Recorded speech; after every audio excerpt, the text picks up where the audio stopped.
Cultural diversity is about appreciating that a society is made up of many different groups with different interests, skills, talents, and needs. And also the existence of variety of culture, ethnic groups within a society. It is the result of an organizational culture based on the race, ethnicity, age, religion, or gender. Essentially, diversity in the hospitality industry means not just recognizing differences, but valuing them and understanding how these differences may impact the individual experience. Both employee and customers come with unique background, set of experience, and cultural history.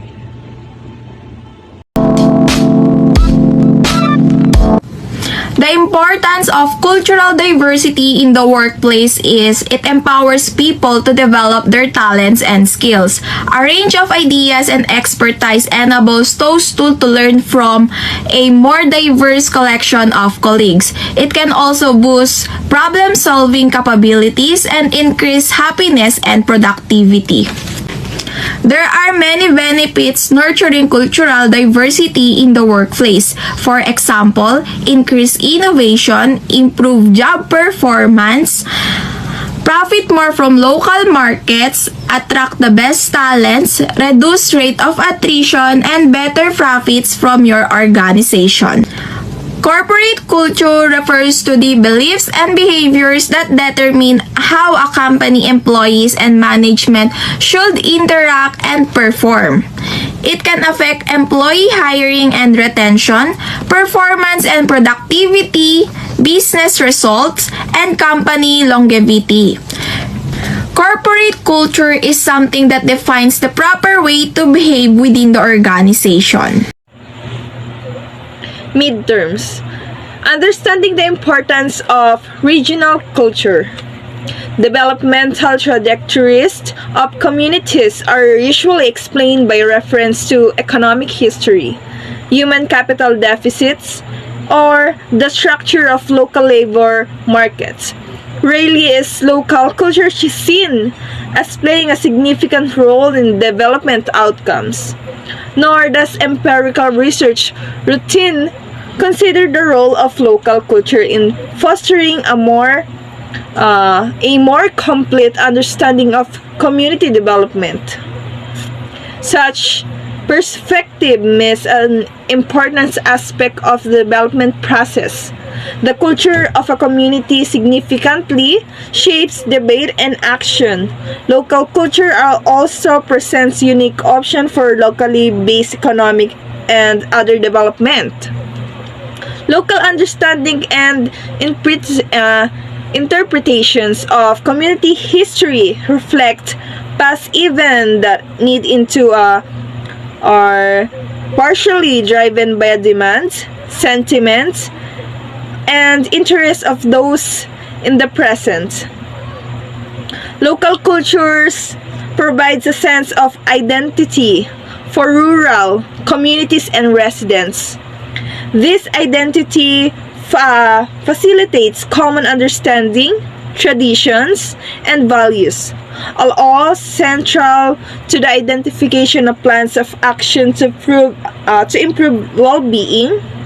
Culture contributes to building a sense of a local identity and solidarity. Provide a local linkage and culture basis for development is important. People are likely to take part in and remain committed to development efforts to which they have a direct connection. Development efforts that consider or focus on culture provides mechanism for linking local residents to the development process. Understanding the importance of various socio-economic. Social economics, also known as socioeconomics, is the social science and branch of economics that studies the interrelations between economic activity and social behavior. Social economics analyzes how the economy is affected by social norms, ethics, sentiments, and other factors. Social economics is a social science and branch of economics that focuses on the interrelationships between economic activity and social behavior. Another one is a social economics attempts to explain how member of certain socio-economics classes act and how the economy is impacted. Social economics social economics attempts to explain how social factors impact economic activity in society by drawing upon information from fields such as history, philosophy, sociology, and political science. It uses information from different areas to examine how it influences consumer behavior, shapes buying trends, and affects other activities within business and economics. Thank you. Acceptance and respect, a fundamental value that contributes to a successfully diversified workplace, is respect among workers and employees. When there is a lack of acceptance of the diverse culture and beliefs among employees, conflicts may arise. Sometimes, this conflict turns to animosity and may even effectuate situations of violence. When employees accept the difference between each other, it results in a sharing of ideas and effective collaboration. Acceptance fosters mutual respect and prevents conflicts from arising. Diversity training will help employees understand, accept, and respect each other's difference. Accommodation of beliefs. Diversity in cultural, spiritual, and political beliefs can sometimes pose a challenge in a diversity workplace. Employees need to be reminded that they shouldn't impose their beliefs on others to prevent spats and disputes. They also need to make sure to keep their ethnic and personal beliefs independent of their work responsibilities and duties. Ethnic and cultural difference are still present in the workplace. There are still some individuals who hold prejudice against people who have different ethnic, cultural, and religious background as their own. This prejudice and discrimination should never be tolerated in the workplace or anywhere else. Eternal company policies with clear and objective regulation should be put in a place to prevent employees from demonstrating prejudice. Cultural sensitives training and diversity awareness programs in the workplace can help address this issue. Gender equality. According to a recent survey, 40% of people believe that both men and women will hire men over women. This is supported by another study that shows that men are 30% more likely to be promoted to a managerial position than women. Additionally, men earn an approximately 24.1 higher base pay than women. In the past, women were paid less than men, but the Equal Pay Act has changed that. In recent years, there has been an influx of women in the workplace. Employers need to prevent gender discrimination and maintain equality regarding hiring, salary, opportunities, and promotions. Generation gaps. Employees from other generations may have difficulties adapting to changes in the workplace and the work culture that the younger generation are bringing about. In larger corporations, there are more diversified age groups, from teenagers to senior citizens. As a result, social circle may be formed and some workers may be isolated from the team. There may also be times that workers from different generations may disagree with how things should be done. To maintain teamwork and collaboration, create an open communication culture within your organization to help bridge the gap between generations. Language and communication.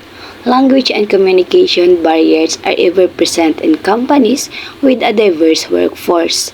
US or UK companies hire people whose native tongue or first language is not English, so employees and managers sometimes have difficulties in getting their message across.